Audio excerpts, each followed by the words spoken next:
안녕하세요. 삶의 깊이를 더하는 지혜와 통찰의 시간입니다. 혹시 지금 인생의 가장 어두운 터널을 지나고 계신가요?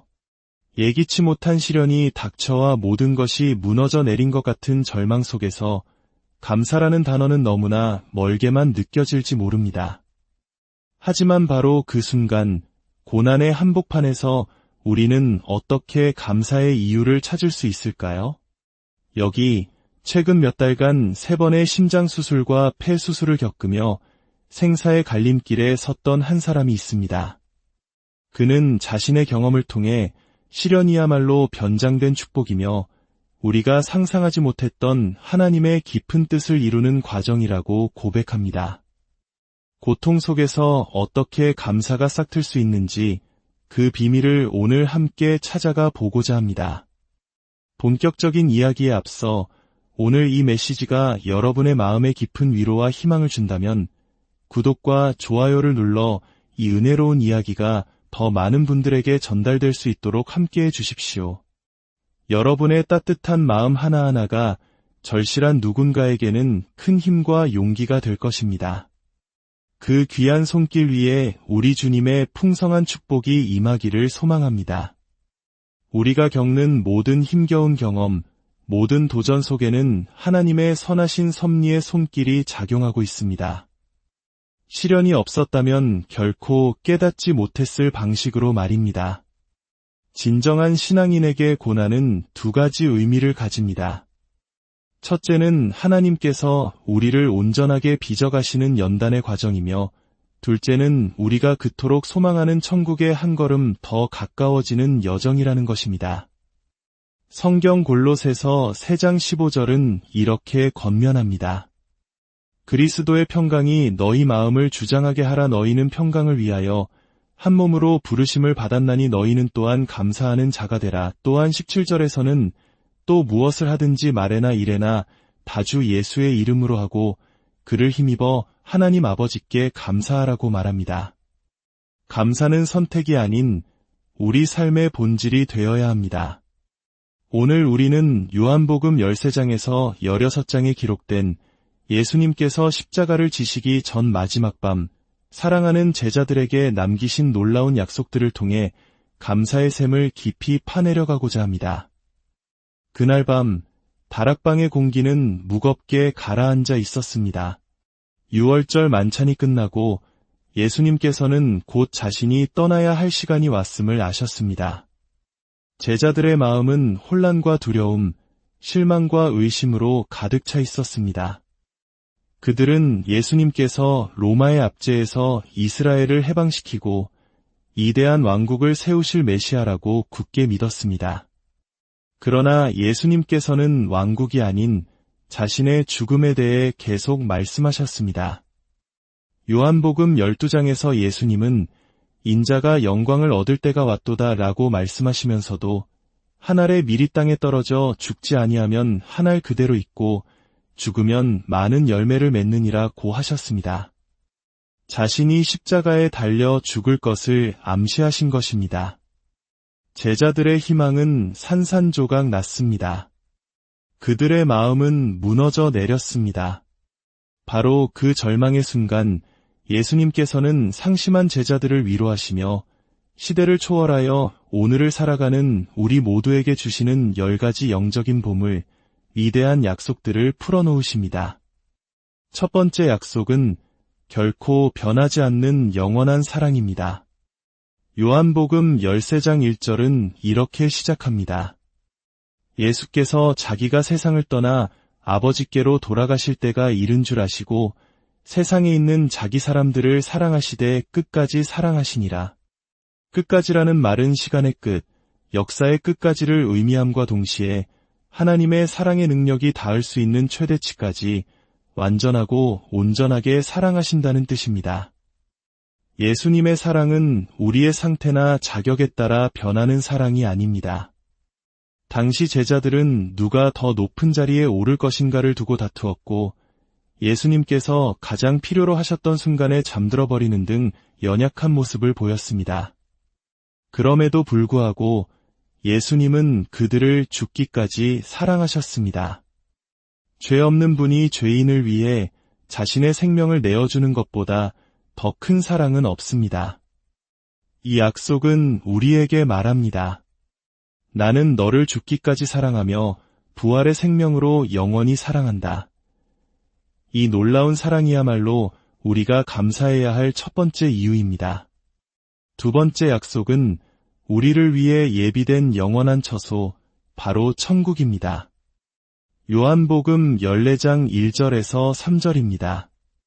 너희는 마음에 근심하지 말라. 하나님을 믿으니 또 나를 믿으라. 내 아버지 집에 거할 곳이 많도다. 내가 너희를 위하여 거처를 예비하러 가노니 가서 너희를 위하여 거처를 예비하면 내가 다시 와서 너희를 내게로 영접하여 나 있는 곳에 너희도 있게 하리라. 예수님께서는 우리를 사랑하셔서 천국까지 인도하십니다. 천국은 단순히 마음의 상태가 아니라 실제하는 장소입니다. 성경은 천국을 그 광대함 때문에 나라로, 수많은 거룩한 백성들 때문에 도시로, 질서와 통치가 있기에 왕국으로, 그 아름다움 때문에 낙원으로 묘사합니다. 요한계시록 21장은 천국의 수도인 새 예루살렘 성이 다이아몬드처럼 빛나고 그 크기는 가로, 세로, 높이가 각각 약 2400km에 달하는 거대한 정육면체라고 증언합니다. 그곳은 우리의 구원자, 우리의 이름, 우리의 생명, 우리의 보물, 우리의 시민권과 영원한 기업이 있는 곳입니다. 그리고 가장 중요한 것은 그곳에서 우리는 사랑하는 주님과 영원히 함께 교제하게 된다는 사실입니다. 이 땅에서의 삶이 아무리 고달플지라도 우리에게는 이토록 영광스러운 본향이 약속되어 있습니다. 세 번째 약속은 세상을 이기는 영적인 영향력입니다. 요한복음 14장 12절에서 예수님은 놀라운 말씀을 하십니다. 내가 진실로 진실로 너희에게 이르노니 나를 믿는 자는 내가 하는 일을 그도 할 것이요 또한 그보다 큰 일도 하리니 이는 내가 아버지께로 감이라. 어떻게 우리가 예수님보다 더 큰 일을 할 수 있을까요? 이는 기적의 질이나 능력이 더 뛰어나다는 의미가 아닙니다. 바로 그 기적의 범위와 규모가 훨씬 더 커질 것이라는 의미입니다. 예수님께서 승천하신 후 다락방에 모인 제자는 120명이었습니다. 그러나 베드로가 한 번 설교했을 때 3,000명이 회개하고 교회에 더해졌습니다. 사도행전 4장에서는 믿는 남자의 수가 5,000명에 이르렀습니다. 예수님의 사역이 12 제자들을 통해 수백 배로 확장된 것입니다. 이는 오늘날 우리에게도 동일하게 적용됩니다. 고린도후서 2장 14절은 우리가 어디를 가든지 그리스도를 아는 향기를 나타내는 존재라고 말합니다. 우리는 세상을 변화시키는 하나님의 능력의 통로입니다. 우리의 삶이 비록 작아 보일지라도 우리는 한 영혼을 구원하는 가장 위대한 기적인 중생의 역사에 동참하는 자들입니다. 네 번째 약속은 우리의 모든 필요를 채우시는 공급하심입니다. 요한복음 14장 13절입니다. 너희가 내 이름으로 무엇을 구하든지 내가 행하리니 이는 아버지로 하여금 아들로 말미암아 영광을 받으시게 하려 함이라. 예수님의 이름으로 구한다는 것은 단순히 기도 끝에 예수님 이름으로 기도합니다. 를 붙이는 것을 넘어섭니다. 그것은 하나님의 나라와 그분의 뜻에 합당하게, 그분의 거룩한 성품과 일치하게, 그리고 궁극적으로 그분께 영광이 되도록 기도하는 것을 의미합니다. 우리가 이렇게 그분의 뜻 안에서 기도할 때 하늘의 문은 활짝 열리고 우리는 구하는 것을 받게 될 것입니다. 빌립보서 4장 19절은 나의 하나님이 그리스도 예수 안에서 영광 가운데 그 풍성한 대로 너희 모든 쓸 것을 채우시리라고 약속합니다. 다섯 번째 약속은 우리와 영원히 함께 하시는 보혜사 성령님입니다. 이것은 모든 약속의 핵심입니다. 요한복음 14장 16절에서 예수님은 내가 아버지께 구하겠으니 그가 또 다른 보혜사를 너희에게 주사 영원토록 너희와 함께 있게 하리니라고 말씀하셨습니다. 또 다른 보혜사에서 또 다른은 헬라어로 알로스인데 이는 다른 종류의 것이 아닌 동일한 본질의 또 다른 하나를 의미합니다. 즉, 성령님은 예수님 자신과 똑같은 신성을 지니신 분으로 우리 안에 내주하시며 우리를 돕고 위로하십니다. 성령님은 우리 안에 거하시며 우리에게 능력을 주실 뿐 아니라 세상 사람들의 마음을 움직여 죄와 의와 심판에 대해 깨닫게 하시는 분입니다.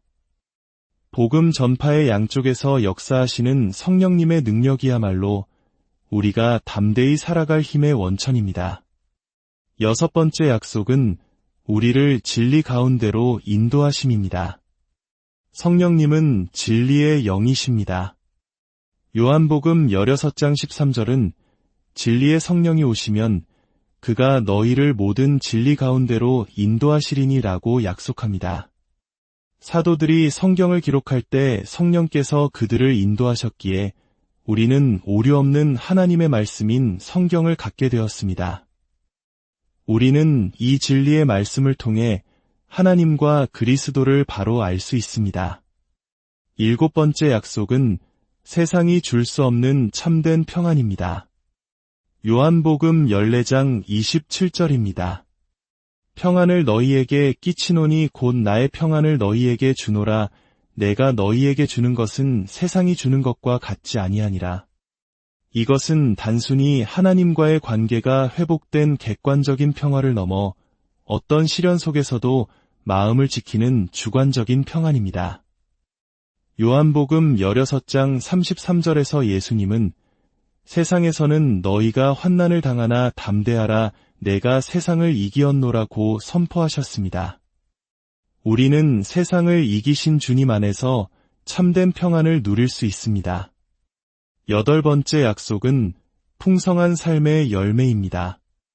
요한복음 15장에서 예수님은 자신을 포도나무로 우리를 가지로 비유하십니다. 내 안에 거하라 나도 너희 안에 거하리라.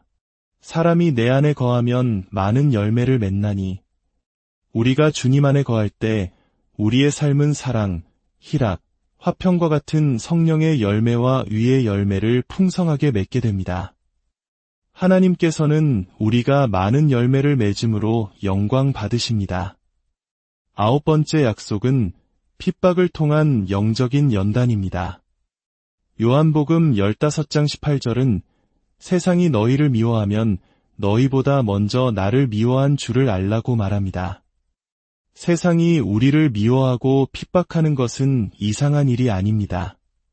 그것은 우리가 세상이 아닌 주님께 속했다는 증거입니다. 이러한 시련은 우리를 정결하게 하고 더욱 주님을 닮아가게 하는 연단의 과정입니다. 그리고 마지막 10번째 약속은 그 누구도 빼앗을 수 없는 영원한 기쁨입니다. 요한복음 16장에서 예수님은 제자들의 슬픔이 기쁨으로 변할 것이라고 약속하십니다. 해산하는 여인이 고통 후에 아이를 얻는 기쁨을 누리는 것처럼 우리의 슬픔은 곧 기쁨으로 바뀔 것입니다. 그리고 그 기쁨은 다시는 누구에게도 빼앗기지 않는 영원한 기쁨이 될 것입니다. 사랑하는 여러분, 우리가 무엇을 감사해야 할지 막막할 때 그리스도께서 우리에게 주신 이 10가지 놀라운 약속들을 기억하십시오. 영원한 사랑, 하늘의 소망, 영적인 영향력, 모든 필요의 공급, 성령님의 동행, 진리의 인도, 참된 평안, 풍성한 열매, 거룩한 연단, 그리고 영원한 기쁨. 이 모든 것이 그리스도 예수 안에서 이미 우리의 것이 되었습니다. 우리의 삶이 아무리 힘들고 어려울지라도 우리는 이 약속들로 인해 감사할 수 있습니다. 왜냐하면 그리스도를 소유한 자는 모든 것을 소유한 자이기 때문입니다. 함께 기도하겠습니다. 사랑과 은혜가 풍성하신 하나님 아버지, 때로는 감당하기 힘든 인생의 무게 앞에 주저앉고 싶을 때가 많았음을 고백합니다. 그러나 오늘 예수 그리스도를 통해 우리에게 허락하신 이 놀랍고도 영광스러운 약속들을 다시 한번 마음에 새깁니다. 우리를 끝까지 사랑하시고 영원한 처소를 예비하시며 성령으로 늘 함께 하시는 주님의 은혜에 감사를 드립니다. 이 말씀을 듣는 모든 성도님들의 삶 가운데 어떤 시련과 역경이 찾아올지라도 이 약속들을 굳게 붙들고 능히 이겨낼 힘과 용기를 주옵소서.